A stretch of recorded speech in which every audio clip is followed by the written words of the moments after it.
Brutta figlia di mignotta.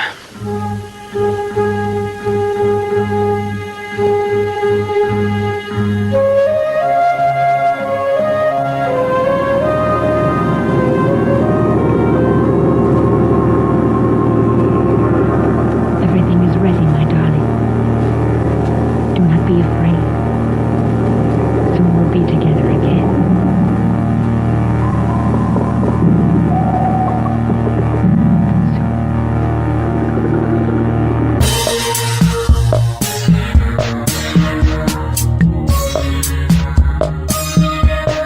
Hello and welcome to Hello, This is the Doom Show. I am Richard. I'm here with Jeffrey. Hello, Jeffrey. Well, I mean, you're not technically here with me. I'm talking to you. My voice is here with you, but I'm actually very far away. Jeffrey's a ghost in Tanzania, and I'm here in Pleasantville, Mount Town, Virginia. I mean, if I'm a ghost, I guess technically I'm just in hell, so... You'd go to heaven. What's that movie, All Dongs Go to Heaven? I think that's the title. All right. We're here tonight to talk about that crazy Giallo, Dr. T and the Women.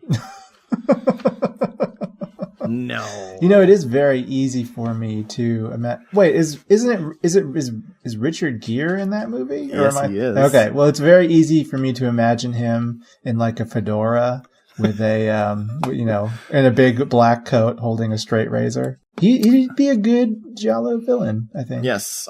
Well, he is one in real life, so why wouldn't he make one? No, we are talking about a Giallo because I want to do a book tie-in. Book? Tell me more about this book. It's called Giallo Meltdown, a Movie-thon diary. I like to read. Tell me more about this book. It's a book where I watch a whole bunch of Giallios. Uh-oh, no one bought it now. I'm going to need some milk for my Giallios. Okay, I'll have to Or no, I guess they're Photoshop, like SpaghettiOs, so I need sauce. If someone hasn't already done that, we should probably Photoshop a nice box of cereal for Giallios. Giallo. No, it's a book I wrote, did a bunch of movie-thons, and watched 215 films over the course of 13 chapters, and it's available at Amazon.com. Wow. Where all of the tall women buy stuff. It's true. It's also... No, I was going to make some sort of joke about it's where they cut off their breasts and send them. There's just one breast. Yeah, for the... it makes so you can pull the... yeah, you pull your arrow back, Yeah. It's easier that way. What was that book I read? I read some terrible 80s horror novel where the guy was... He and his wife moved to a town that was... All the women were possessed by Amazons, like ghosts of Amazons. Uh-huh. And they all had cut their boob off so they could fire their arrows. Right. And they were seducing men to impregnate them and make the next generation of Amazons. And it was all because somebody had done some excavation, and like a archaeologist had found a bunch of their relics, and the relics had the ghosts. Wow. That's crazy because that's almost the exact same plot as tonight's movie. What's sad? I read that whole book, and I hated the whole book. It sounds pretty good. I don't know. Because just like the directors of Giallos, I'm scared of powerful women. Hey! No. That is actually what tonight's movie is exactly about. I actually wrote kind of like a mini essay that I'm going to read to us later on. I can't wait. About gender in this movie. Holy shit, that's going to be good. Okay, so yes. We're talking about 5 women for the killer. No, say it in Italian. Oh my gosh. Hold on. I don't know how to say 5 in Italian. It's not due. It's not tre. Torino. Oh, Jeffrey. Just say 5. Just say 5. Thank you. 5 donne per... I skipped over the easiest word. 5 donne per la assassino. Thank you. Woo! I just like making you read the Italian stuff out. It seems so hard. It's cruel. You're Cruella de Duder. I don't know. Okay. But this is 1974, directed by Stelvio Massi. Mm-hmm. Of course, it's totally in Italian. We don't have any awesome English dubbing of this film that I know of. No. But I wish we did. I imagine it'd be I quite wish good. we did. It's pretty good as is, but I imagine So- it would be even better. I'm just going to play a clip from the crazy-ass music from good old Giorgio Gasolini, and then we'll talk about this frickin' movie, dude. All right, we'll try.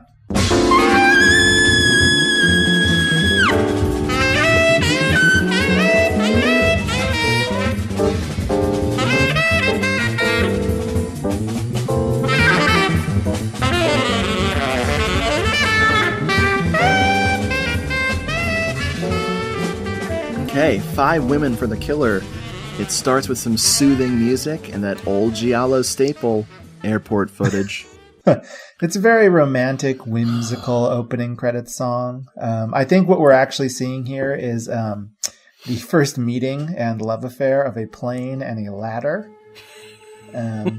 We see this when the plane lands and the ladder, very cautiously approaches, and then they make love, and some human babies pop out of their union. I was just going to say, I want to see what their babies look like. Well, they look like little human beings. It's so weird. I don't know how that worked. I think that the plane may have been cheating on the ladder. Oh, that's nasty. That's the only way I can explain it. I mean, what the unholy spawn would be just monstrous. Yeah, like our protagonist, Mr. Giorgio Pisani, played by Francis Matthews, an Englishman. Oh boy. What does he look like to you? He's the ideal man. No, I don't know. A stuffy, boring jerk. Yeah, I would describe him as looking kind of like a wizened ferret. And he is, throughout the movie, we're supposed to believe he's a total stud. Well, I mean, not a stud in the sense of what a stud usually means, but in the sense of he is a ladies' man. Yes. It's hard. It's very hard to believe. But hey, the proof is on film, everybody. He gets to the airport, and there's a message waiting for him. He immediately calls home to his wife, Erica. And Erica is apparently going through contractions or just horrible pains. One or the other. What's the difference? I don't know. I think childbirth's hard. I think it hurts. I don't know. It's just what I've heard. This whole early sequence of the movie is him rushing home. Yeah, he's rushing to a couple different telephones. Yep. That's what's really happening here. He's freaking out. This is pre-cell phone panic here. He's trying to get a hold of Dr. Lydia Franzi, who we'll meet. She's played by Pascal Rivaux.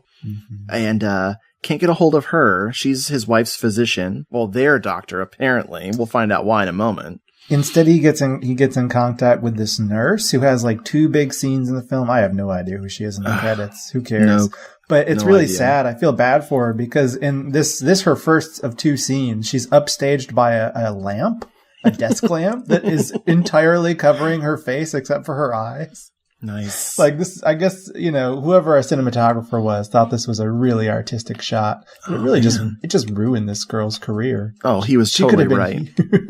He was totally right. It was worth it.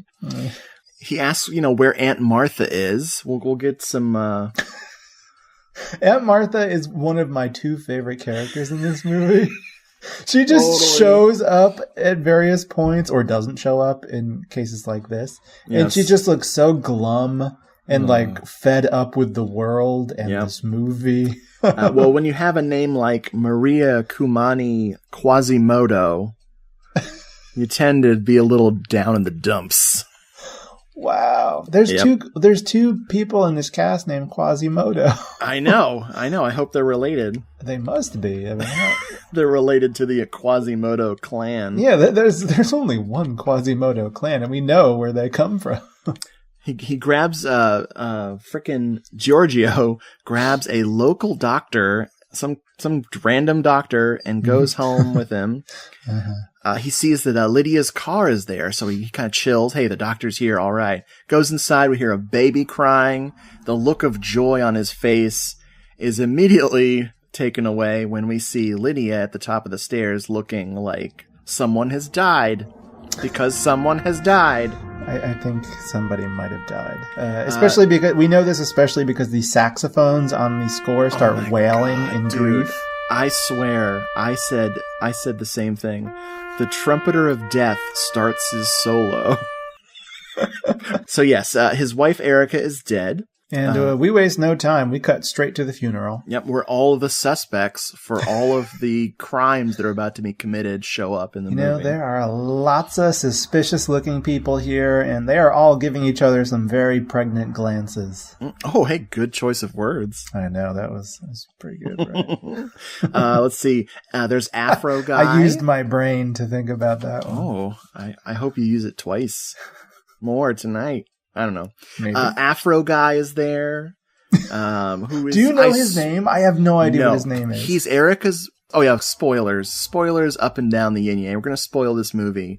I don't know. This may not even be a spoiler, but it's so confusing that I felt like it was like the reveal of the killer by the time I finally figured out this fucking guy was. Who's the actor? No idea. No I know clue. that he's Erica's brother. But when they introduce him all vague and shit like he was Erica's lover. No, he's not. He's not Erica's brother. Erica's brother is the other guy. Fabrizio Is Erica's brother. Well, why does the fucking Afro Guy? Afro Guy is like Fabrizio like knows him, and he's strongly implied to maybe be Erica's lover, but it doesn't really ever come to anything. I'm sorry. Later in the movie, doesn't he introduce himself to the nanny as Erica's brother? No, I think he says he was sent there by Erica's brother. I know for sure that Fabrizio is Erica's brother. Thank you for clearing that up. Okay. We didn't solve anything about Mystery Afro Guy other than he might be the father of... and he's a race car driver. Giorgio's...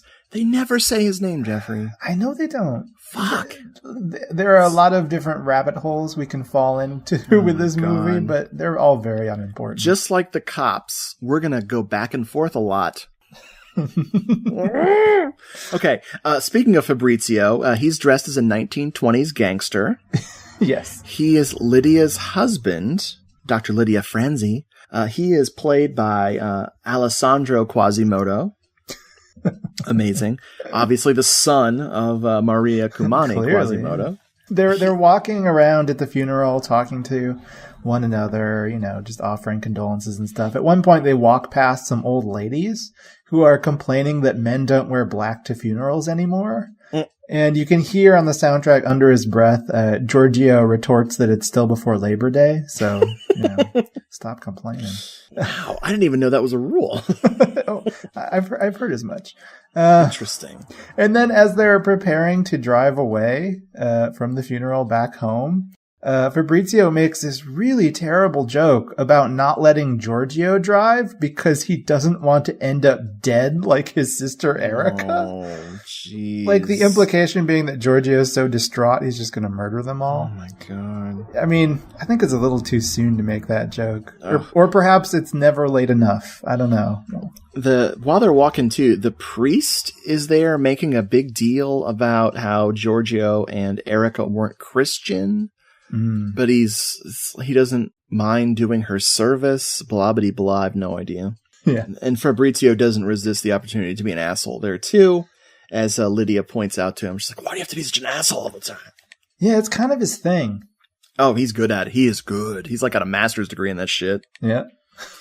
Okay, here we go. Gotta meet Dr. Dickhead. His name is Dr. Aldo Betti. He's played by Giorgio Albertazzi, who is like, I guess he's like the biggest acting person. Oh, I guess I could just say actor. The biggest actor they have in this movie. I know. And he what's that? Oh, I'm just going to mention later, he was in a movie that is very important. But we'll get to that when we talk about the cast later. I'm just excited. Okay, I wonder if it's the same movie that I think he was in. It totally is. You know it is. All right, we'll see. I don't think it might be a different movie. Anyway. Knowing you and I. No, it's... okay. Well, we'll get to it. Yeah. So we have a very interesting introduction to him. He is talking to Dr. Lydia and a bunch of other nurses and doctors in the hospital. And he's basically saying that human beings are multiplying way too fast. And while he does this, he manages to sexually harass Dr. Lydia by like bumping and grinding with her. What the hell was he doing? And then he proposes the mass extermination of babies.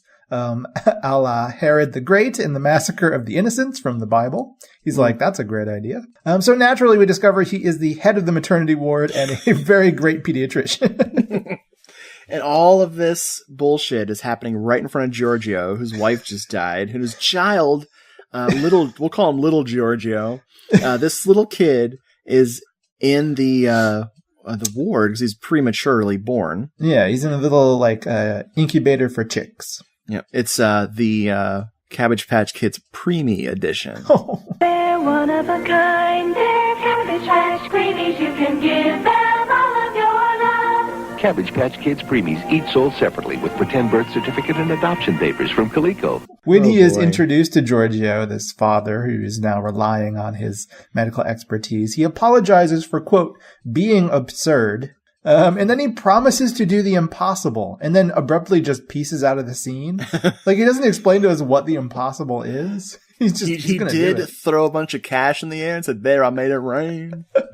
No, he should have. He should have done that. Giorgio says that he's terrified that the child will die because it'll be like losing Erica again. Mm-hmm. And that's when you realize this movie is very serious. Oh, yeah. This movie, not a lot of laughs, on a lot of lightening the moments. Lightening the mood. There's very little intentional humor. Just Palumbo. That's my other favorite character. We'll that is, in fact, Palumbo. my favorite character. Wish the whole movie's about Palumbo. I do. I really think that Palumbo should be like the Italian Columbo, but he's kind of like a blending between that and like Inspector Clouseau, because he's just an idiot. God. And he's always messing up. I love Palumbo. Anyway, before we leave the hospital, well, actually, we have a couple more scenes in the hospital, but we do see Eldo working his impossible pediatric magic by telling his nurses or fellow doctors to give little Giorgio, some drops, because those won't do him any harm. That's right. I think he's actually giving the baby all of the baby's gumdrops and then seeing which ones won't choke. It's kind of a form of natural selection. Yeah, he's really into it.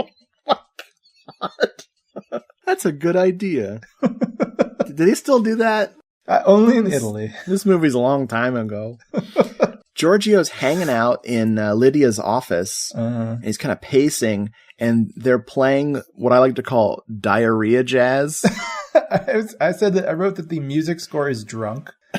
It's stumbling all over the place. It's got the beer shits.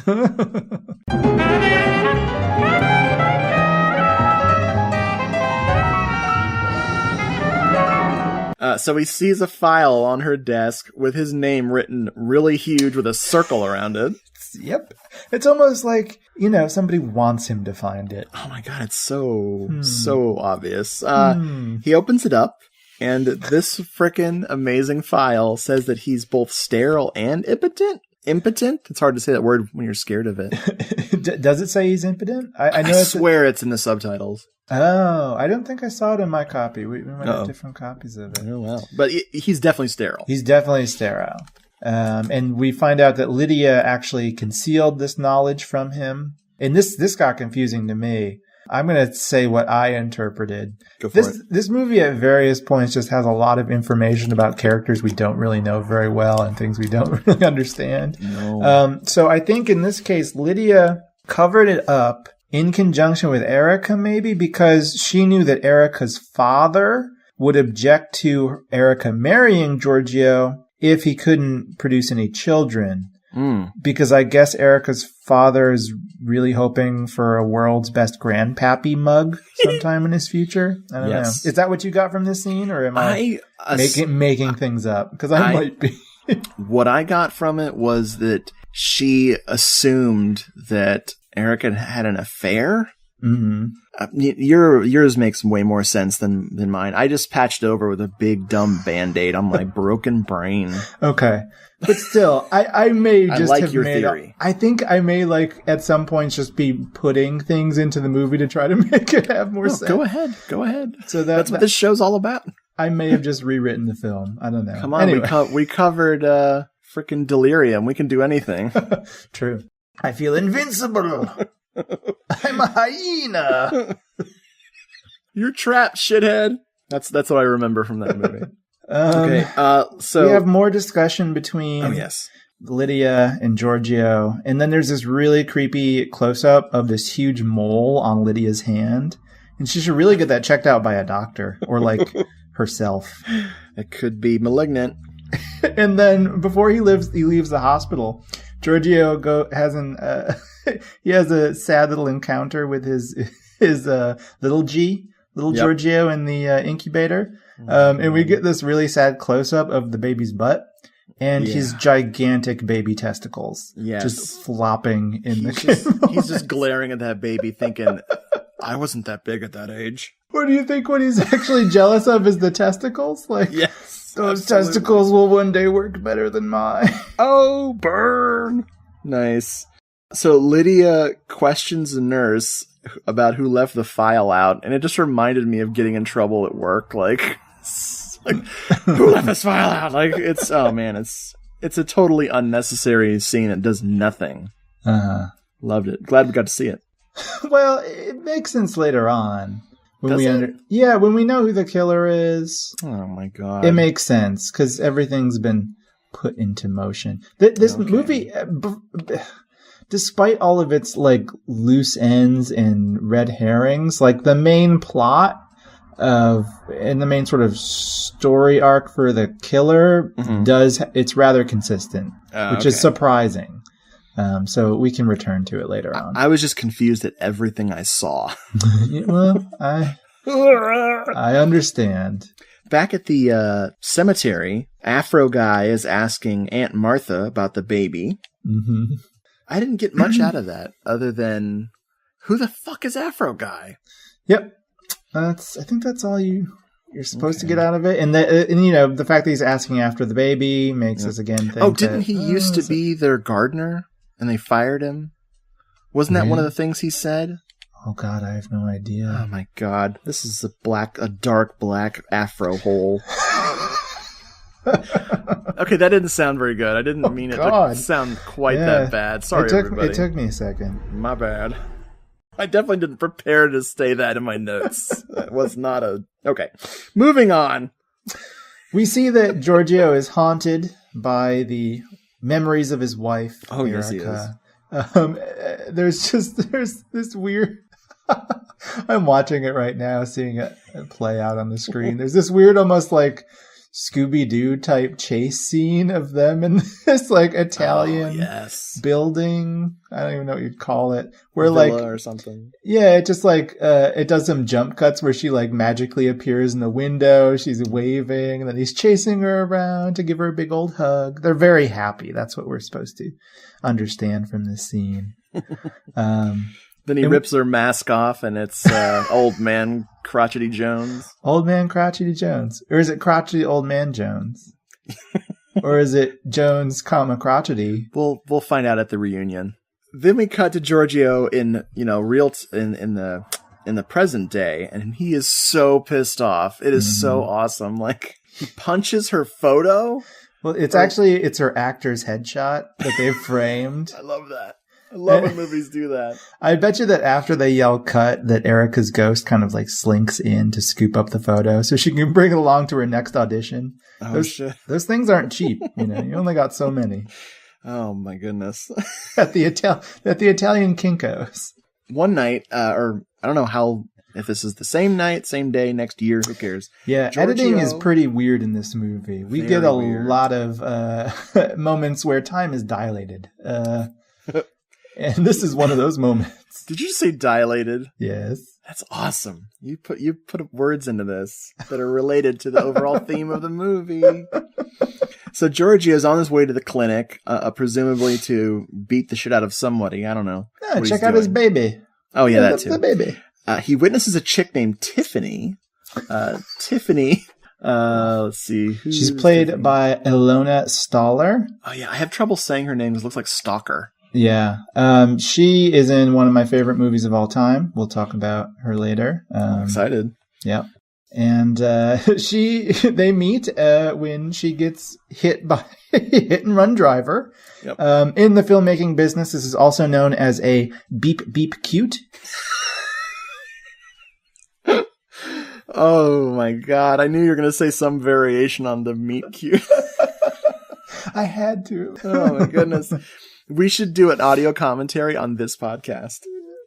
Oh wait, we're kind of already I doing think we're that. doing it already. She takes him back to her place because, she needs all that consoling and medical attention that a writer can provide. Right. And we immediately get a close-up of Giorgio's dick lines in his slacks. My God. It's an extreme close-up. And this is while he's handing his character Tiffany a book of his that he has signed. He's inscribed it for her. Yes. And then we learn that she bought it because it was an erotic book. And I think it was entitled Pleats. Oh, pleats. They drink some J&B, which, hey. Naturally. Never enough of that in the world. She brags about all the dudes she's had sex with. Yeah. And it's like she just offers herself to him. Oh, wait. They show the razor. They show the paper cutter on a table.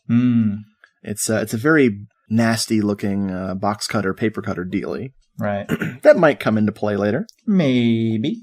So, we also see that her dress matches the wallpaper. Oh, I love that. Yes. Man, zombie holocaust. Exactly. So she removes all of her clothes and offers herself to Giorgio. And he says, thanks, but no thanks. I've got problems. This scene is shot very interestingly. Basically, for a moment, everything but her boobs is in shadows. And it's kind of like if a film noir and softcore pornography had a baby. She kind of randomly, after he says that he's got problems, just tells him that she just found out today that she's pregnant. Yep. And then this scene is over. Screech! We actually get a screech on the soundtrack. Yes. And I would excuse you if you didn't know what the fuck is happening. And what we're seeing actually is our first murder, but it's super, super quick. It is a close-up of a vagina, and then it's very bloody as there is that, gnarly little paper cutter thing sliding up it. It is extremely graphic, but in it's in such extreme close-up, it's kind of abstract, and it's so brief. And then we cut to the next day where we see her corpse lying on her bed. The cops are there collecting their evidence. We get to meet Howard Ross, this actor. He plays the character known as Police Inspector. Well, in the film, eventually they call him Commissioner. He's a little bit better than just a police inspector. They never say his fucking name. But we do know Palumbo, his assistant. Oh, man. We don't get like a really great Palumbo moment this early on, but but we see him. He's one of the detectives, and he is brilliant. He's played by Ugo Bombagnini. Hello. It's a pretty good name. It's a very important name. Yeah. It sounds important. So she's been carved up. The womb was mutilated. Thank you. She was cut, they say, from clitoris to sternum. It's very specific. And the clock strikes clitoris. Oh. The killer also carved a symbol into her, which is, I had to ask about this one, an ankh. Yes. I'd seen the symbol in a bunch of stuff. I didn't know it was called an ankh. Right. Yes. Well, they will tell us completely false things about the ankh a little bit later on in the movie. Oh, yes. So we'll talk more about it. We also... Let's get to the racetrack. Let's get to the racetrack scene. Oh, no, there's still more about this? We don't actually see it, but they say that her womb was mutilated. Oh, yeah. So it's clear here that, it was the baby that was, like, the target. That this killer does not like pregnant people. I thought you meant the baby cut its way out of her. Oh, God. Like, I'm out of here, bitch. You're not my mother. Yeah. No, that's not what happens. So let's go to the racetrack. Okay, thank you. God, I've been dying. Do you remember, like, in the last episode, you said you weren't going to make as many abortion jokes on this show? Oh, my God. Well, you did it. I was just giving facts about the plot of this movie. Oh, man, this is great. This is awesome. So, Hello, racetrack. I mean, why are we even talking about movies? We should be talking about cars on this show. Woo! Woo! Fabrizio goes to the racetrack. Fabrizio is dressed in his Bruce Lee Game of Death outfit. Oh, so good. And he goes to talk to Afro Guy about, I don't fucking know what they're talking about. Thank you. I have 4 question marks next to they talk about question mark, question mark, question mark, question mark. This is like the subplot where Fabrizio is implying that he knows something and he's helping Afro Guy out in some way. I have no idea with what. Well, in like one scene from now, Fabrizio is going to be at a newspaper trying to get the newspaper to like print his articles, but his article is like blackmail. It's like a gossip column to like further his blackmail / his diplomatic mission. He kind of says that he's a there's something good there. Okay. Yeah. So that night we cut to Giorgio visits the baby. Right. After visiting hours, scares a nurse who thinks he's trying to kidnap it or something. And then we cut to the newspaper office where Oriana, the reporter, who is played by Catherine Diamant, she gets called in to see the boss. But before she gets there, Fabrizio is trying to sell the newspaper, the things you're talking about. Right. And it's the editor. Jeez, the word editor. We know about my editing skills. Anyway, the editor, who's played by Tom Falagi, he tells Fabrizio, I don't want anything to do with you. You lost your job as a diplomat. Right. Which I thought was amazing. Like, I don't see diplomats as like a really hard job to keep. Like once you're in, you're in. I think you need a certain amount of cultural sensitivity, just sensitivity general. It doesn't sound like Fabrizio. No, it really doesn't. So he gets told to fuck off, essentially. Yes. I think that Fabrizio's his blackmail plan probably involves Giorgio and, the fact that, who's the baby of... who's the father of this baby? If he's... sterile. Yeah. I think it probably has something to do with that because near the end of the movie, it seems like Fabrizio has Afro Guy trying to like collect the blackmail payments or whatever. Oh my God. It doesn't matter. It has nothing to do with this movie except for the fact that it happens to be in this movie. It's so frustrating that it makes things that are important not important to me. So the boss is talking to Oriana and he's talking to Giorgio. Yeah, because Giorgio, we don't really know this until now, but he's a writer and also a journalist who works for this paper and maybe other papers. I don't know. So yeah, they're talking. I guess Oriana for a while has been wanting to go to Cambodia to write a story. Yes. And he's like, you know what? You can go to Cambodia now, says the editor. And Oriana's like, I'd rather not. And he's like, why? And she's like, well, I'm pregnant now. Dun, dun, dun. I think that it was all sort of a big ploy on her part to try to go to Cambodia to kidnap a Cambodian orphan or something. Oh, nice. And now she doesn't need to because she's pregnant. Man, I like her style. He offers the job to Giorgio, who turns it down because he wants to be near the baby. Yeah, the baby. Little G. Little G. Little G. It's at this point where I think we're supposed to have this idea already, but now for sure it's like, it's very possible that Giorgio might be the killer. He happened to be with Tiffany when she got all carved up, and now another pregnant lady who is definitely going to be a victim. And she's spilled the beans, man. Giorgio's sitting right there. It seems very likely, Now, Fabrizio does make a joke that was really funny. It's one of the best jokes I've heard in a long time. So Oriana is leaving the office. She bumps into Fabrizio. She tells him that she's pregnant. And he says, oh, that's great. I brought my parents lots of joy before I was born. Yeah, 9 months before he was born. He's specifically talking about the act of sex that produced him. The orgasms that they had while conceiving him was the joy that he brought to them. It's a really disgusting and great joke. I love it. Amazing. We'll have to reuse that on this show. Okay. So, of course, Oriana goes home late at night from work. Someone is following her. Well, first, before she leaves, she goes to her office. Her office, where her typewriter lives, where she clearly writes all of her stuff, is sitting right next to the printing press that is printing out the paper. So a really distraction-free environment. You can see how she gets a lot of work done. All work and no play makes Oriana a dull girl. Oh. So she's going home, and she's being stalked by someone. Great stalking sequence. She's on the stairs of her building. It sounds like there's someone following her and someone waiting for her at the top of the stairs. Very creepy. She gets into her apartment and immediately locks her door when the doorbell rings. And it's her creepy neighbor. Oh, yeah. He is so funny because there's another creepy old man later in the movie. Yeah, I was wondering if it was the same one. Is it? But I don't think so, because the other guy's a gibbering madman and this guy's just an annoying neighbor. True.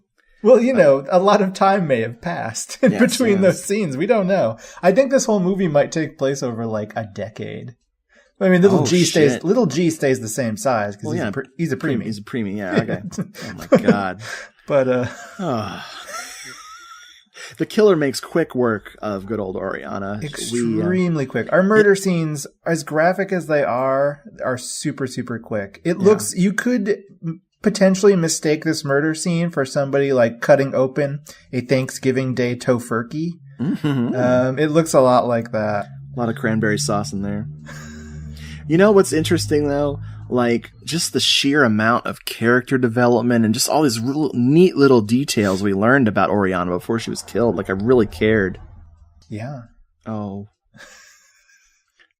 No, I mean, no. It's, anyway. Same MO from the killer, the mutilating of the womb and the ankh. Did we see the gloves yet? We have seen the gloves a couple times previously, but we haven't really seen them in detail yet. Like, we don't notice them so well, but they're like fucking gardening gloves. Really lame driving gloves. Yeah, they're not the usual menacing black gloves. Oh, I know. They're not even rubber gloves. They're just... Not even. It's so you can get extra DNA on your crime. Love that DNA. Yeah. The cops call Giorgio's house, and Aunt Martha totally frickin' blows the whole thing. What? He never came home last night.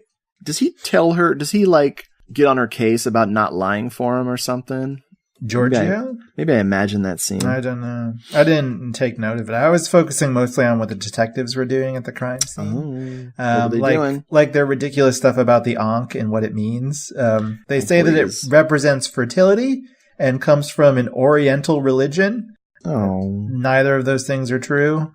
An ankh represents essentially like eternal life, and it comes from the Egyptian tradition. Oriental, Egyptian, same thing. And then we get that great scene with Palumbo, our first good Palumbo moment, where he's told to search for the telephone, and he overlooks it because he imagines it's an electric razor.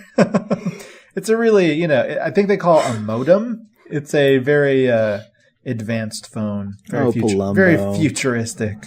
So at the police station, the detective is questioning Giorgio, and he produces the book that Giorgio autographed for Tiffany.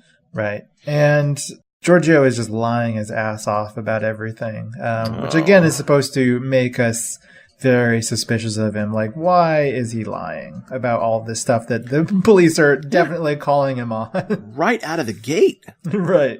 Oh, my God. The cop uses the opportunity to lift his fingerprints from the book. Yes. So they can, And he gives it to Palumbo, wrapped in a handkerchief to go bring to the forensics team. And the commissioner makes it clear that he wants that handkerchief back. It's a very special handkerchief to him. I bet you it's embroidered with like world's greatest commissioner. Well, you don't want Palumbo keeping any of your precious linens. He always dirties them. You can't bring out the fine china or fine linen whenever Palumbo's around. As excited as I was about the race car footage, now we get the lovemaking stylings of Dr. Aldo Betti. I wrote Hot Sex in Time. Oh, man. He's with Sophia, who's played by Gabrielle Lepori. She was actually run out of the country after this movie came out because people were so disgusted by seeing Dr. Aldo pawing all over her. It's not a good scene. No, it's not. They get into a verbal argument about the fact that Dr. Aldo, of course, has a wife. Sophia's pretty sure that he is cheating on her and his wife with a third woman. He doesn't really deny it. He says that all women really want to be mommies. Oh, yeah. He is so awesome with his opinions. And unsurprisingly, she reveals that she is pregnant. And God. He commences to stare at her womb like he's really confused. Like, how could this happen? What? The lighting in this scene is fantastic. She lives outside of, like, her building is next to multiple street lights or something. Like, it's red and green and right. It's very sleazy. Very stylish, but yeah, totally. Well, sleaze. in my copy looks like crap throughout because this is a movie that has not had a DVD release, right? Or if it did, not over here. Very doopy release. Anyway, yes. this material looks even worse than the rest of the movie. So I wonder if it was like cut out of some versions and spliced back in. People were just watching it so often because of the sexiness that it degraded. That is the only time in VHS dupe history where that is definitely not true. He leaves, and now Sophia's lover shows up, who's also Dr. Aldo's driver. He works at the hospital. They call him a hospital porter. And we find out he also used to be a pimp. Yes. But I guess he's Sophia's boyfriend. His name is Pellegrini, and I have no idea what the actor's name is. Yeah. But he sounds delicious. And it seems like they're trying to scam Dr. Aldo out of money. I guess he's been giving her money. And I think, this might be another instance where I'm just making things up. Oh, no. But I think they want to open up a beauty clinic together. Is that something that's said? I don't remember. You dreamed that. That's what you want. No, I don't remember that. That's crazy. I wrote it down. I think they have some grand plan, and I think it might be a beauty clinic, but it might not be. We'll find out more about good old Pellegrini. So now the cops talk about stuff. Who cares? More importantly, Palumbo is being funny again. He gets his prints all over the murder weapon. Oh, Palumbo. Wah, wah. Giorgio then goes to Lydia to inform her that he's totally screwed. He's lied to the police and they know it. And she's like, oh, they found a better lead. They're probably not investigating you anymore. Don't worry. Yep. We meet Aldo's wife. What the hell is her name? I don't know. And she's not credited on IMDb, so I really have no idea. I hate when one of the best characters is totally freaking... All right, she's like my third favorite character after Aunt Martha and Palumbo. She is a wife who is fully aware of her husband's infidelities. She has sort of a grudging relationship with Sophia, his mistress. Yep. And she's just very concerned with continuing to be a fixture of the community, a good, upstanding wife. But she totally hates Aldo. Totally. She's very detached. Yes. And she refers to Sophia as that bitch. Isn't she just actually playing solitaire during this whole... Just whatever. He's just trying to figure out how to get himself out of this jam. She's like, you're screwed, pal. Yeah. No sympathy, no rage or anything. She's just, whatevs. Yeah, and my favorite line she has here, as she is helping her husband avoid a scandal for getting another woman pregnant, she says, quote, "Be careful, I won't bear losing my dignity." Nice. To which Aldo responds by saying, "Bitch," under his breath. The cops come to see Giorgio at his house. Right, and this is another telegraphing of time, or dilating of time, what the hell ever it is. Because now little G is living at home. Yes. And Miss Elba, played by Katia Christine, is now a student who is living with Giorgio and taking care of his son. And Yes. also we discover very quickly sleeping with the man of the house. Because again, ferrets are irresistible. This is a great scene for Palumbo. Is this the wine scene? I don't know. Doesn't the cops come to his house? Oh yeah, there's the commissioner. All right, I'm looking at it right now. Yeah, and then there's the whole bit with he offers them a drink, and so Palumbo asks for some wine. Yes. The police inspector looks at him like, "Are you fucking serious? Like, you're not supposed to take wine from this guy." He's standing in the background of this scene with his back turned to them, just sipping on the wine in a cup. So brilliant. And at the very end of this scene, he walks away out of frame and then walks back really quickly to hand his glass to Giorgio. It's a great moment. It's a funny fucking moment, dude. At a cafe, we see Sophia. She's trying to get a hold of Aldo, but she can't.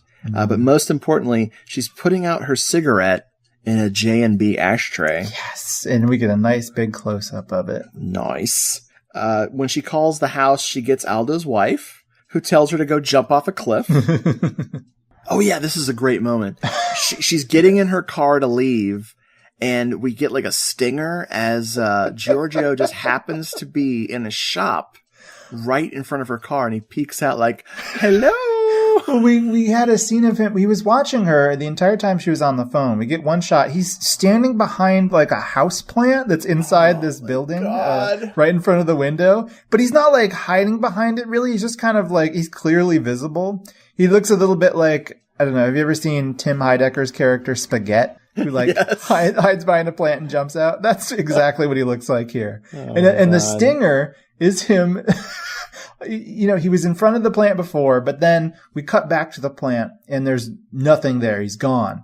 And then he just slides in from the side to be right back behind the plant again. It's fucking stupid. Hilarious. It's like everyone. You can't get more obvious with the red herring shit here. It's so fucking bad. Not very graceful. Oh my god, this movie. So Sophia gets home. She's alone. She's going to get ready for a bath. Mm-hmm. The killer calls to confirm that she is indeed home. But then the killer's inside the house. Yes, so the call was indeed coming from inside the house. He slashes her up, of course. Do we get another vagina slashing, or does he? We do, yeah. It's another quick one. They actually play Goodbye Ruby Tuesday over the soundtrack. Do they? No. Oh. I just want to say that. You could convince me. Okay. They totally did. Oh, I believe it. So the cops come to investigate her, corpse. Right. And they find out that she wasn't pregnant. Dun, dun, dun. What? Yeah, so now we know that the killer just thought she was pregnant. So the killer was misinformed somehow. Yes. Very interesting. Our list of suspects sure is narrowing down. Yes. It's most of Italy, except only what we see on the screen. Or something.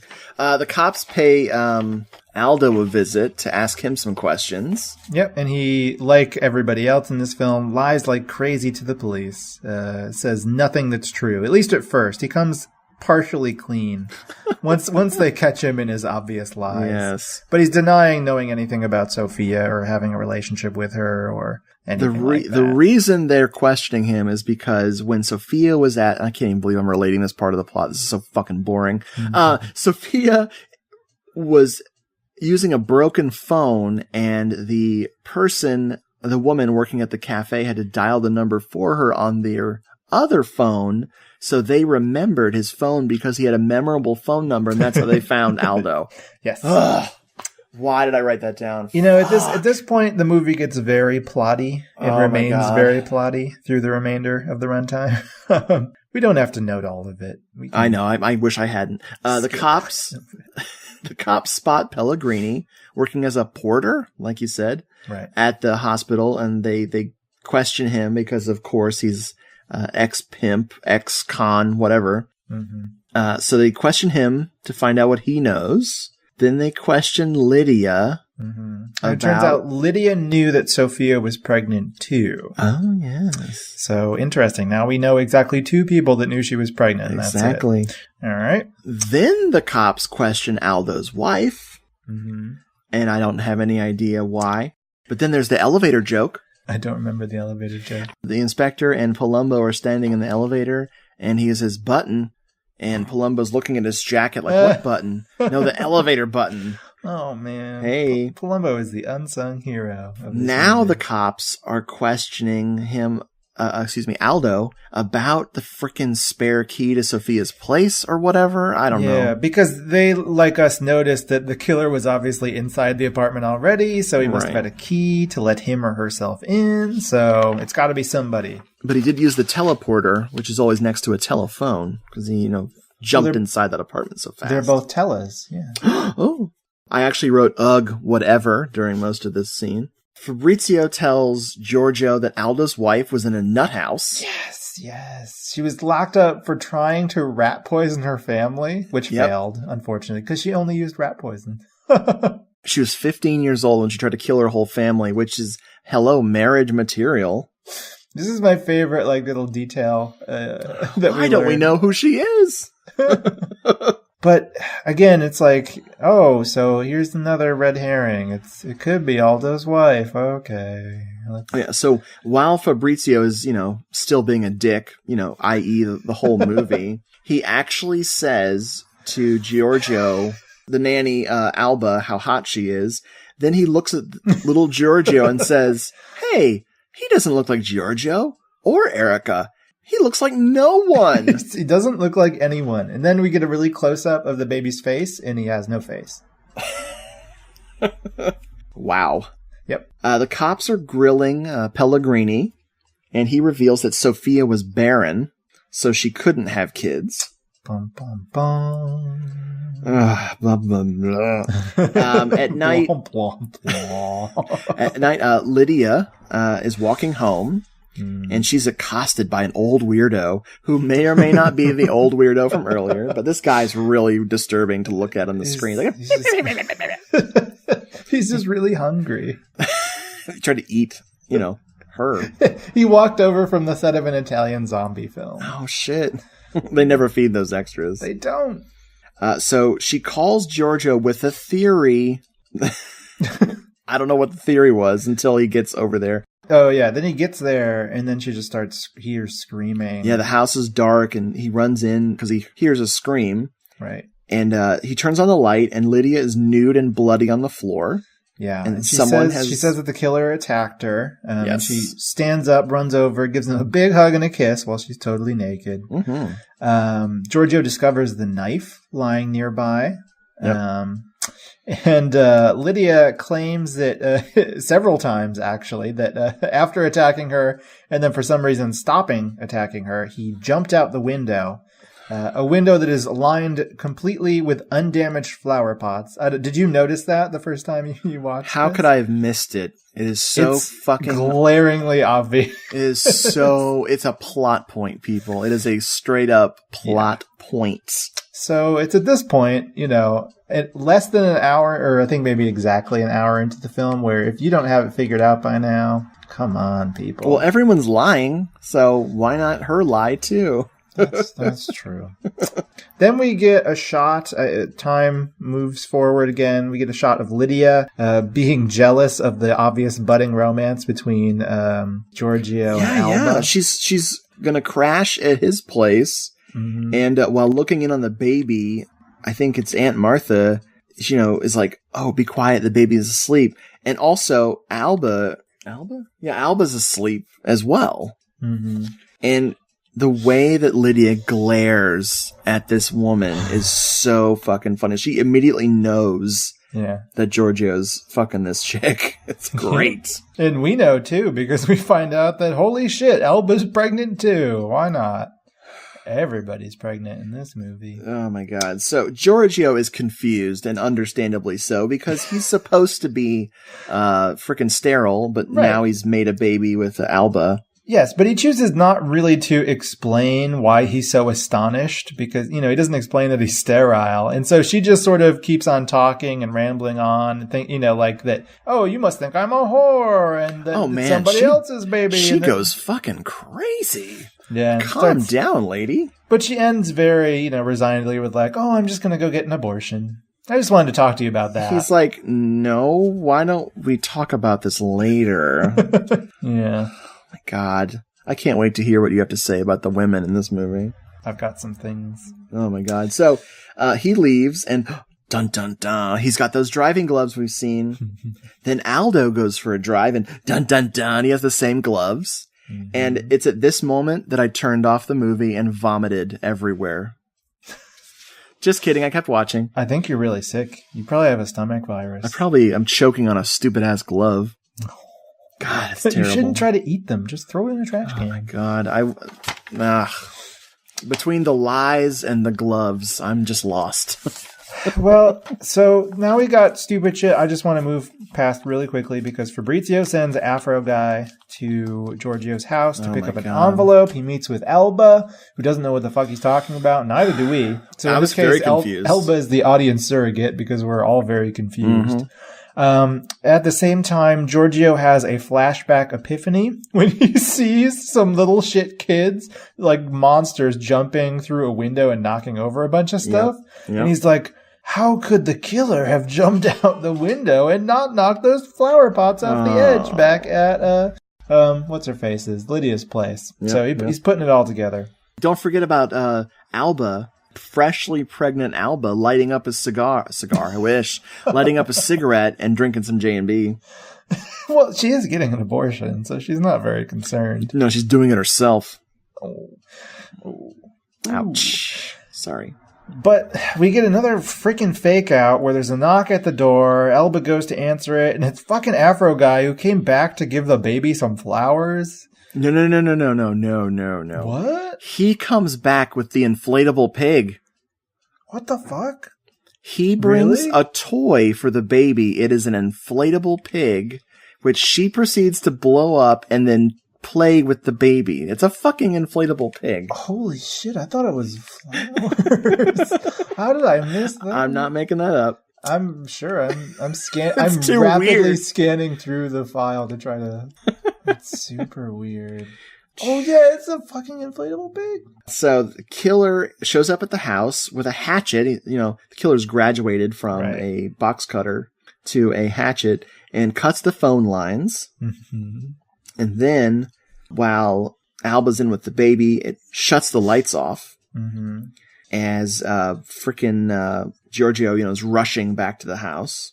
Right. And there's a great scene where she's hiding with the baby in the nursery, hiding from the killer. It's good stuff. Yeah, well, the killer comes in and axes the crib. Oh, yeah, that was great. Yeah. Man. And the saxophones are drunk again. Oh, shit. Soundtrack is crazy. And Giorgio arrives at the house. He meets up with Elba and the baby and the killer, who is also in the living room with them. But the lights are off, so we can't see who it is. Mm. Oh, before we reveal the killer, I got to say one of my jokes. Please. I wrote that when Alba notices there's a killer in the house, she grabs little Giorgio so she can throw him at the killer in case he attacks her. I wanted to make that joke. But you know what?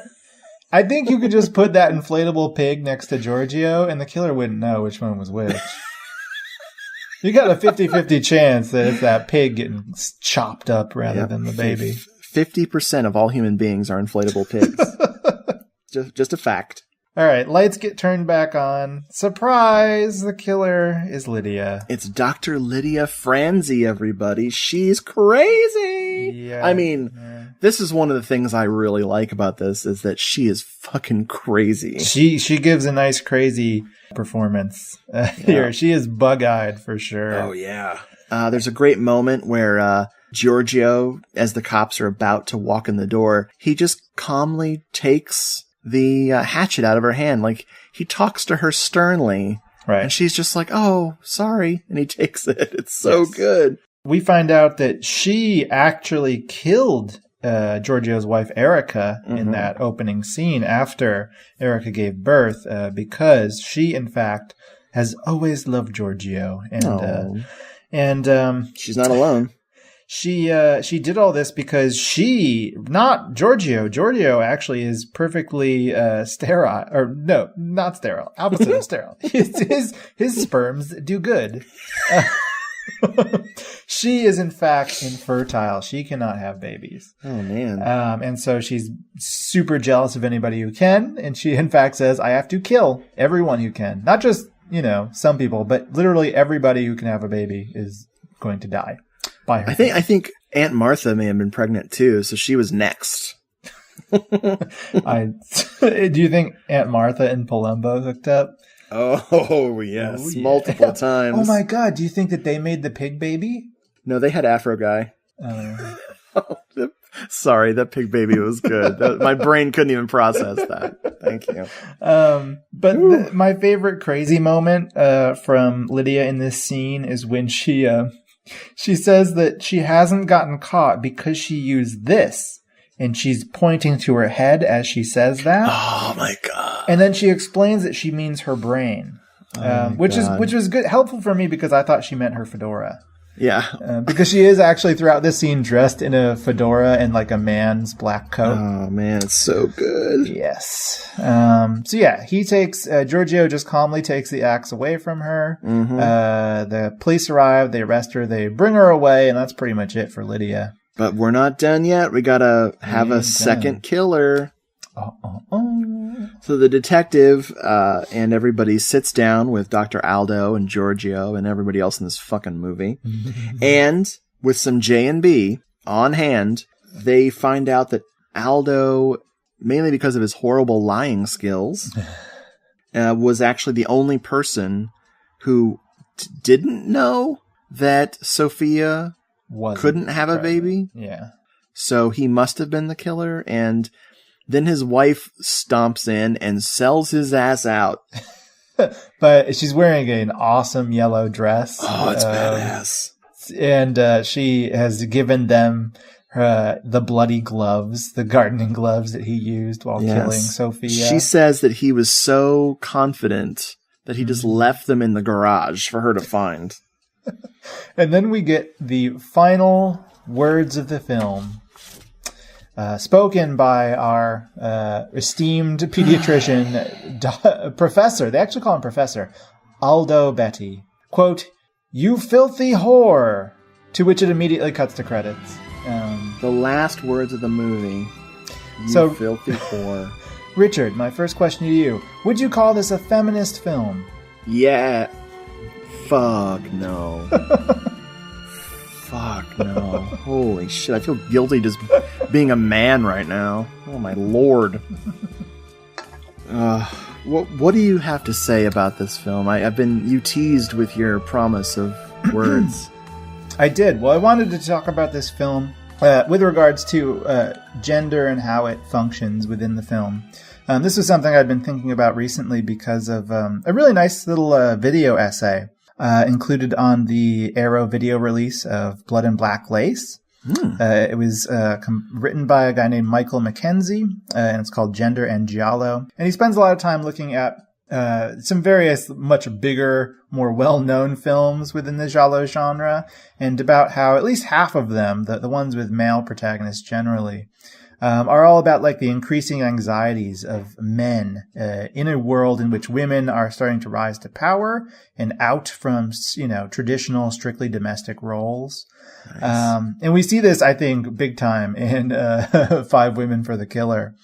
We see that there are women rising up to inhabit essentially men's professional roles. Like we see Lydia is an esteemed doctor. Oriana is a, esteemed journalist. And I think we also see in like the domestic realm too, that women are starting to have more and more power, more than just like symbolic power, but actual power. Like in the case of Sophia, she definitely has the financial upper hand over Aldo, and Aldo's wife seems to have a lot of control over him too, even though, he kind of resents that in both cases. And I think in Five Women for the Killer, we also have a sort of affirmation that the domestic mother archetype is totally dead. In this case, through the story conceit of a murdered pregnant women. Like, in this world, this is a world that violently rejects traditional roles for women, and thus any woman who becomes pregnant immediately dies because she'll be stuck in that role of being a domestic mother. I think another way that this movie connects to some of the ideas that this Mackenzie guy was talking about in his piece is through the revelation of the female killer, which is something that he talks a little bit about with regard to Bird with the Crystal Plumage. In this case, the anxiety-filled male protagonist, Giorgio Pisani, who is, in this case, in this movie, he is literally emasculated through his sterility for most of the movie, is confronted by a female killer who possesses masculine agency and, of course, wields a very phallic knife. She has the power here. That Lydia is revealed as the killer while wearing a man's coat and hat, I think is also kind of interesting, further sort of servicing this association. I think that Lydia is kind of the woman of the 70s trying on the male's identity and role in the world, both professionally and, in this case, extracurricularly through her murdering. But I think that ultimately Five Women for the Killer is interesting because it is incredibly reactionary and conservative in its beliefs about these changes that are going on with the sexual politics of the time. Because Lydia is the killer because she's sterile, because she is infertile, cannot have a baby, and she's denied the opportunity to be a mother and fulfill that traditional role. And I think there's a strong implication from the film that this is so because of her independent, career-oriented focus in her life. Almost like her liberated body is rejecting any possibility of being tied down by childbirth. Wow. Almost that the concept of traditional motherhood and the new roles that women were inhabiting in careers, things like financial independence and personal agency, totally antithetical. They just cannot exist together. And that is like a deeply, deeply sexist belief.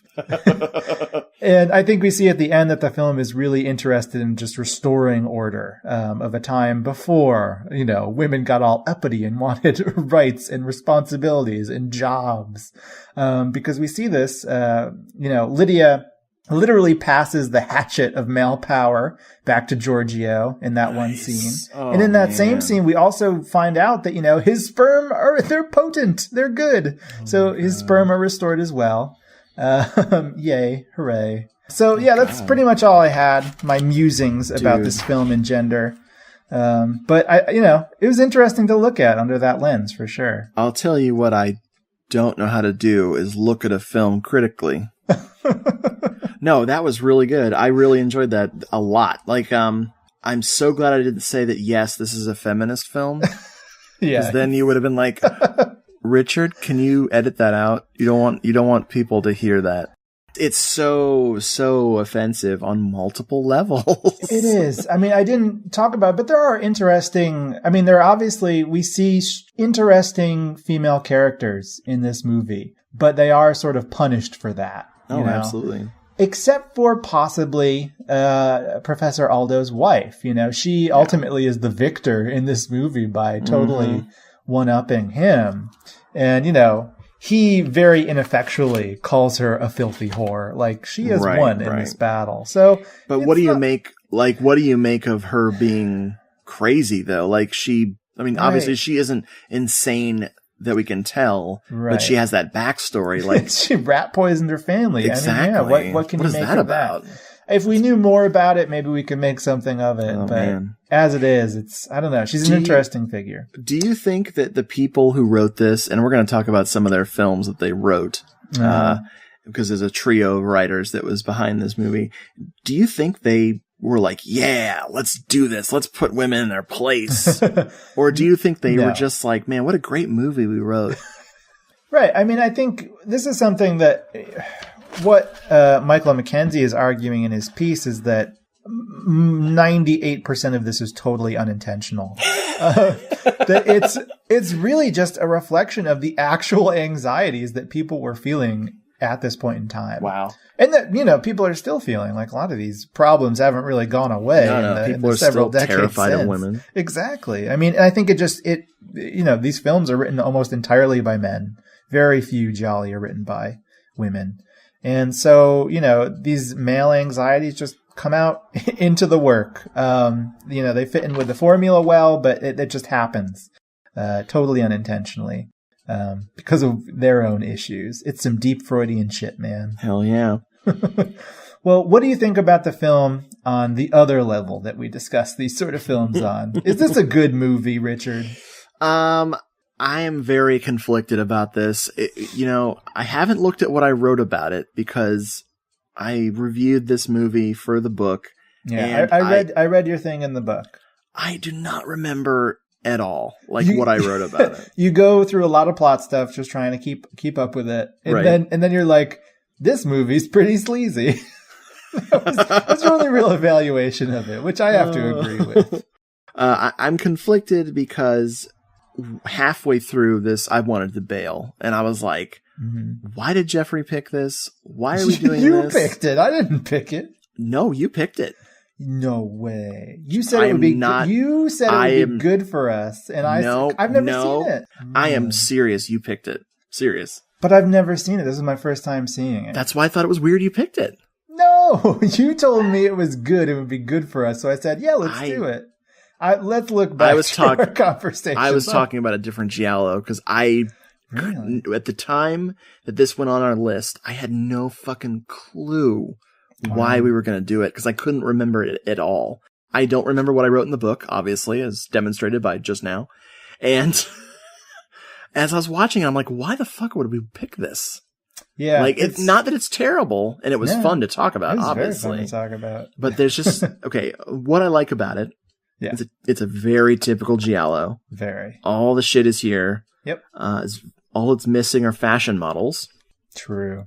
Although, you know, Aldo's wife, you know, maybe after she went crazy, she became a fashion model. It's very bloody, very sleazy.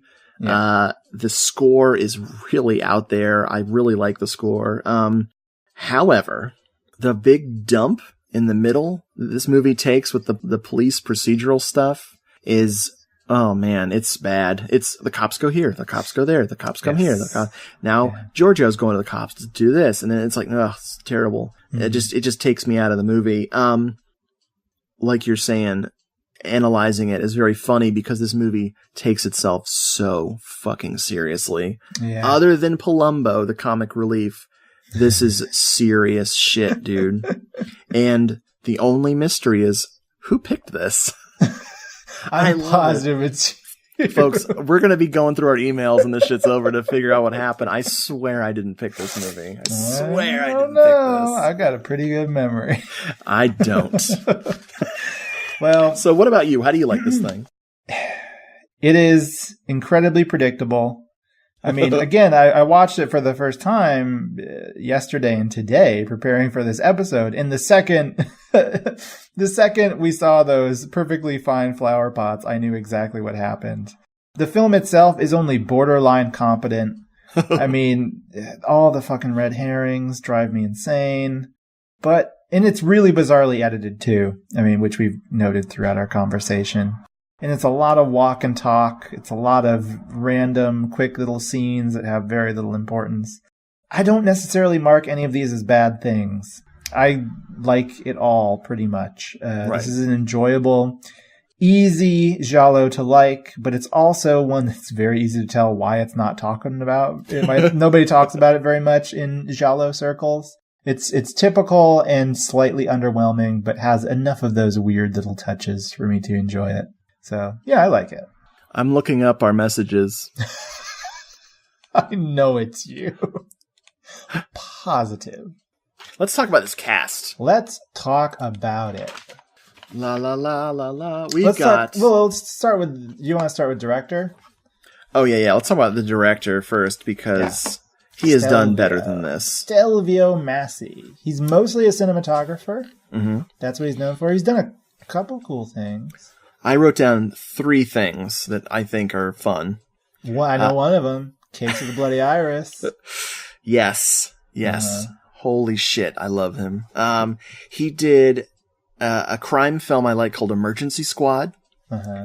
He did a crime film / Giallo called Magnum Cop, aka Fatal Charm, with Maurizio Merli and Joan Collins. Whoa. That's insane. You could debate how much of a Giallo it is, but it has seriously a straight up Giallo reveal, complete with flashbacks and a killer and all this shit. The one that blows my mind that I can't help but say this is going to go on our list is one called Angel, Black Angel. Okay. Yeah, I know you've mentioned that to me before. Now, no joke, it's fucking crazy. Like, it's one of the most sleazy ones I've ever seen, but it ends up being accidentally good. Like, I don't know how the fuck they made it good, but I ended up really loving it. It's one of my favorite things I discovered as I was going through this crazy ass genre. And it's from that great year of 1989. So yep. Oh, he was credited as Max Steel for that one. Steel. I think we've talked about Max Steel before. That's maybe. I don't know. Maybe. It's got Teenie Cancino. She was a bombshell, kind of a. I don't know if she's a porn star, but she definitely did some blue movies. BLEW. Hey. Stelvio also directed in 1994 a movie called Balkan Runner. Do you think it's like a Blade Runner knockoff? But not in the future, it's just in the Balkans. Yeah, which looks a lot like the future. Like a dystopian future, of course. Totally. Yeah, so that's he didn't do a whole lot of stuff of interest to us. Yeah, just cinematography on Case of the Bloody Iris. That's pretty cool. Absolutely. Oh man. This was produced by Carlo Maietto. Now, here's some titles that this guy produced. Riot in a Women's Prison. Teenage Prostitution Racket. Papaya, Love Goddess of Cannibals. Yes. And Iron Master. Ooh. Which looks fantastic. That's a Lenzi film. Oh, yeah. Whoa. Well, hey. Cool. Track that down. All right. Let's see. The music was by Giorgio Gaslini. Can't say enough good shit about this score. Cinematography was by Sergio Rubini, who also shot a fun little movie called 9 Guests for a Crime. Yeah. Oh, he did some more stuff. He did Dawn of the Mummy. Yeah. Fashion Crimes. One. Oh my god, Fashion Crimes is great. And not in a good great. Low, like lowercase g, but pretty brilliant. And just fucking crazy. I actually pulled up the writers behind this. There's so much stuff that these 3 writers are responsible for that I just went ahead and opened up all 3 of their frickin' IMDb pages to kind of talk about them. Vincenzo Menino. He did a bunch of movies like The Man with Icy Eyes, The Antichrist, Violent Naples, Syndicate Sadists. He wrote The Last Shark, House on the Edge of the Park. He wrote some New York Ripper action. He worked on Murder Rock, Dancing Death. Yeah, I think all we have to say is that 2 of these writers worked on Murder Rock and New York Ripper. Raiders of Atlantis. Oh, yeah. Oh, man. Formula for Murder. One of the really crazy ones he did was Evil Senses. Directed and starring Gabrielle Lavia. Okay. And Mimsy Farmer's in it. Ooh. It is a fucking weird-ass softcore porn giallo from 86. Very cool. Gabrielle Lavia was really weird. I don't know her. He's the guy... I don't know him. He was in Deep Red. He played the drunk piano player. But he was really weird. He was obsessed with doing softcore porn movies with his wife.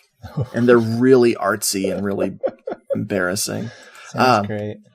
So Roberto Gianviti, another writer, this guy worked with Fulci as well, with The Psychic. Worked on some good Fulci films, though. Yeah. Don't Torture a Duckling. Yeah. He also worked on the screenplay for Lenzi's 7 Bloodstained Orchids, which, of course, is a favorite. Yeah, definitely. A Lizard in a Woman's Skin, Beatrice Cenci, one on top of the other. Oh man, it just goes on and on. Damn, he also worked on the script for Top Line, which is this bizarre, terrible Franco Nero sci-fi movie. Ooh, what year is that?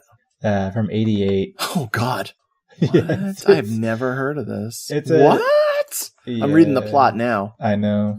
I want to see this. It's also, I think the alternate title is like Alien Terminator. Yeah, that's right. Oh shit, It's really bad. Oh man, And it's like old Franco. Like he's getting pretty old in 88. Yeah. So Oh, he's no man. action hero anymore. No more Django. Nice. Gianfranco Clarici or Clarici? I'm losing it. He wrote or worked on Delirium, Photos of Gioia. Mm-hmm. He also worked on House of Clocks, House of Witchcraft, New York Ripper. New York Ripper, Cannibal Holocaust. Bloodstained Butterfly. That's a very courtroom drama heavy movie right You there. bet Holy it is, shit! yeah. Oh my god, it's got Yep. great moments, but oh man, Shadows in an Empty Room. Have you seen that one? I don't know that one, no. That is a giallo by way of Dirty Harry, Okay. with Stuart Whitman playing the Dirty Harry character, and John Saxon and Martin Landau and Tisa Farrow are all in it. Cool. I can't tell if it's really good or terrible or amazing. Mm-hmm. It's one of those words. Okay. I believe you. All right, let's look at this cast. Oh boy. Francis Matthews. He Yes. was So Giorgio. He's an Englishman from Yes. Yorkshire. He was in a couple Hammer things like Revenge of Frankenstein, Oh, Dracula, no. Prince of Darkness, but I don't really know him or recognize him from anything. I bet he would have dubbed his own English dub had this been dubbed in English.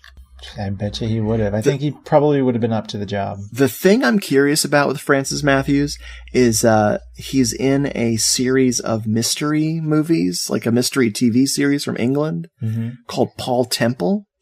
Okay. And he was this crime writer who solved mysteries, and it was pretty successful. I guess it was on for a couple of years. I just want to see that. That sounds like fun. Interesting. Pascal Rivaux, who played Dr. Lydia Franzi, she was in The Beast, Oh, yeah. which I've never had the courage to watch. Oh, The Beast is great. Really? Yeah, it's awesome. I mean, I'm a big fan of Boracek generally, so... Well, I will. I'll brace myself and give it a shot. No, I think you will enjoy it. Giorgio Albertazzi, who played Professor Dickhead. I mean, Dr. Asshole Fucker. Professor Aldo Betty. Yeah, so he's he's like the male lead in Alan Rene's and Alan Robbe-Grier's The Last Year at Marienbad. That's like his big thing. That's the one I was talking about earlier on. So I know that's not the one you meant. So Oh no, that's the one I meant. Oh no, he's in fucking Fatal Frame. Just kidding. I meant Fatal Frames. You know we're gonna do Fatal Frames at some point, right? Did I keep it or did I get rid of it? How could you get rid of it? I think I gave it to Brad as a joke. It's a really great movie. I don't know, man. I don't remember him being in Fatal Frames, but I guess everybody is in Fatal Frames. It is. So. It is. I almost don't have the courage to cover it for the show. Like, Too bad. oh man. Oh, the first Jeffrey Solo show. I'd do it. We got Howard Ross, and he was the face that I recognized the most because Howard Ross is awesome. He's in a bunch of things, yeah. And police inspector. Mr. Police Inspector. This guy was in New York Ripper, Werewolf Woman, and a favorite giallo that's I can't wait to watch again, which is AAA Masseuse, good looking, offers her services. I shit you not, that's a great movie. Really? It's actually good giallo. It's a lot of fun. Wow. I recommend it. Yeah. I've never heard of it. It does not sound like The title is awful, but the movie's good. They skimp on the murders. That's my only complaint. The murders are really, really, really bloodless and cheap. And it's instead of just doing stabbing, they go for the throat slash. Right. But they're like drawing lines on people's throats. Yeah. It's pretty lame. But other than that, great movie. Awesome. I'm going to check it out. So Elba, Katya Christine, Oh, yeah. what is she in? She's in The Designated Victim. She's That's a good one. in Spirits of the Dead, the anthology, the Poe anthology. She was in that rapey Kinski horror one, Evil Face. Ooh, I don't know that. It's a good one, but there's like a rape scene, and I think it's one of those where the woman enjoys it or just gives up. Like, I'll just get the rape over with. Okay. Awful. Ooh, But she was in War of the Planets. I don't know that. Oh, War of the Planets, 77 Star Wars ripoff. Cool. And the reason I know about that movie is because one year for Nafa's birthday, I made a box set of 10 movies ripping off Star Wars. Mm-hmm. And they're all like just crazy shit that I found, including cool. War of the Planets and what's that? Star Crash and a bunch of other shit. Mm-hmm. Of course, it was a great present. He loved it. Of course. The only thing I have for the rest of the cast, as far as like other movies they were in, was Ilona Staller. Yes. What is the movie that she is in you like? Well, I want to read out the Italian title, because that's what it's most well known by. Let's see if I can find it here. It is my favorite movie of all time.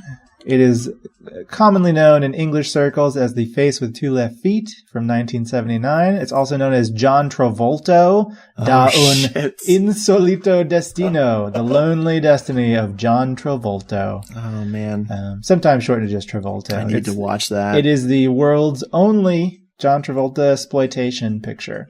I need to see that. And it stars Giuseppe Spezia, who is an Italian gentleman who happens to look a lot like a young John Travolta. Yes, he does. The movie is fucking amazing. It is the best Italian comedy I've ever seen. And Ilona Staller is the female lead in that movie. She's like an airy disco babe. Nice. But if you look up pictures of her, currently, she at some point in her career decided to get crazy amounts of plastic surgery. Aww. She looks like a not a real person anymore. Like a Muppet? She does look a little bit like a Muppet. Miss Piggy. But you know what movie that she was in that has a great title? Which one's that? She was in Porno Poker. Yeah. I love IMDb sometimes. Yeah. Like, they don't have, like, lots of porno on there, but when they list something, it's just so funny to scroll through and, like, Porno Poker? What? Well, the only other cast member I wanted to refer to was Palumbo, the inspector assistant. Yes. Ugo Bombagnini, who did not star in much. He starred in a movie called Mark Strikes Again. But a movie we've definitely mentioned on the podcast before when we were going through IMDb called Super Sexy Market with no no spaces between. I know we've talked about it before. Yes, we have. I don't know how we got there previously, but It was because of... I can almost remember. oh, it might be Femi Benusi. No, but we have talked about I want her. to say we stumbled upon it from either Nightmare City It was a long time ago. or Zombie Holocaust. It was one of those two because Yeah. it was something. But we need to track that down. Super Sexy Market. We need to find that. That I might be... have no idea what it's about. It might be just horror enough for this podcast. Maybe. With those Italian comedies, sometimes you're surprised. Very surprised. Oh, man. So I think that concludes our discussion of 5 Women for the Killer. I think we did it. I think you put more thought into it than the screenwriters did. Wait, hold on. Were there actually 5 women killed by the killer? Uh-oh. Oh, We should count them. No. But I want to know if there's 5. Or I want to know if this movie fucking lied to me. I think it did. It might have. Well, okay. We got Tiffany. Tiffany. And then... Oriana. Then Sophia. That's 3. Yep. I don't think there's anybody after that. Shit. Are you fucking kidding? Well, I guess you can kind of count Erica. Yeah, Right, Georgia's right. first wife. And then... That's it. That's 4. But Alba was gonna be the 5th one. Yeah, but she's alive. But we got cock blocked on that shit. No, you know what? We got razor blocked. You know what? We don't know the sex of that inflatable pig, so I think it was 5 women after all. Jeffrey, think about who wrote this movie. The inflatable pig was a man. Okay, I'm convinced. This film's a liar. Don't ever see it. Oh my god. That's You'll amazing. You'll just be disappointed. No, I definitely I definitely recommend this to Giallo completists. Oh yeah, definitely. But you're going to watch it anyway. Or you've already watched it. But yeah, it's You've watched it and have written a very long post on the internet about how it's not a real Giallo. It doesn't fit your criteria. Oh my god, that wasn't me. So, folks, pick up the book Giallo Meltdown, a Moviethon Diary at Amazon.com. I wrote it. It's long. It's got so many movies in it, I don't remember them anymore. It is shockingly long. I'm surprised at how long that book is. You wrote a lot. Dude, I cut tons of stuff. I was just, by the end of it, like the last 3 or 4 Moviethons, I wrote multiple paragraphs of plot too long on every single movie. So I had to cut like sentences and I probably cut, I'd say 10 or 15 pages out of that thing. Just because I was at the point where I couldn't stop myself during the Moviethon. It's like, right. So yeah, it's not every single word I wrote. It's just all the good ones. Well, thanks for talking to me about this movie, sir. Oh, thank you. Great to have you on the show again. Oh, you know what? I think I'll be back. Yeah, we have a big list. And you're cool. Oh, thanks. You should apply that lens you used to... That lensy I used? my critical lensy? Dude, that's a nerdy joke. Holy shit, I'm going to write a book about the films of Umberto Lenzi and title it Critical Lenzi. He will claim that you stole that book from him. He probably would. Good night, folks. If you would like to contact Hello, this is The Doomed Show. Please email us at doomedmoviethong@gmail.com or check us out at facebook.com/HelloDoomedShow. We are also on Twitter. Sorry about that. @DoomedMovieThong. #HelloDoomedShow. For the old ass episodes that you missed, find our archived episodes at doomedmoviethong.com. Don't forget to eat fruit and veggies. Uncommon Interest, a podcast that takes you off the beaten path and kicks your ass. Your host, Craig Chaos, plays you music and discusses films and comic books. So stop on by and listen at uncommonInterest.libsyn.com and get cool uncommon music and awesome stuff at uncommoninterest.bandcamp.com. Don't come running to me when you wake up in the city morgue with a tag on your toe having been beaten to an unrecognizable... Uncommon Interest. Cinema Inferior.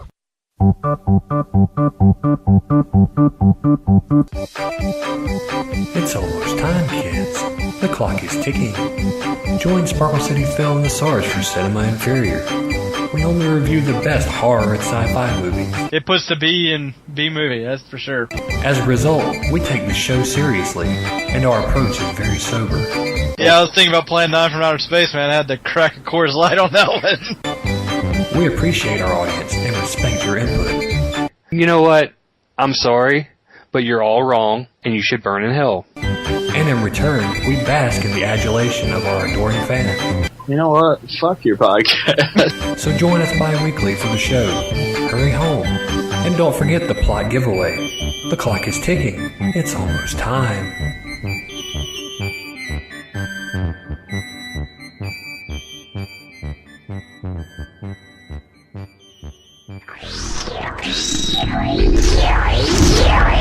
Cinema Inferior. Available on Stitcher, iTunes, at cinemainferior.com, and a member of the Tangent Bound Network. Hello, my name is Rod Barnett. I'm Troy Gwynn. And we are your genial co-hosts for NashyCast, the podcast about the films of Paul Naschy. If you don't know who Paul Naschy is, you need to learn. Spanish horror icon, writer, director, actor, makeup artist. He is all of these things and more. Paul Naschy, one of the greatest genre filmmakers of all time. New titles like Horror Rises from the Tomb, Vengeance of the Mummy, Werewolf Shadow, House of Psychotic Women, Blue Eyes of the Broken Doll, Mark of the Werewolf make you want to see more? Watch the film, then come hear our stunning, brilliant commentary. Stunning and brilliant. That's us. Think that's too egotistical? Think that sounds silly? Think we come off as assholes? Look, if nothing else, let us tell you this. Blood, nudity, beautiful women, werewolves and turtlenecks. Nipples. Lots of nipples. Both male and female. Yeah. I don't know if anybody's going to want to listen to us after this, man.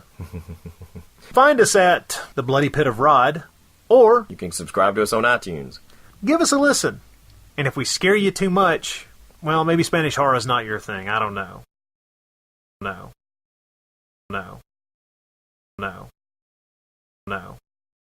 No. No. No. No. No.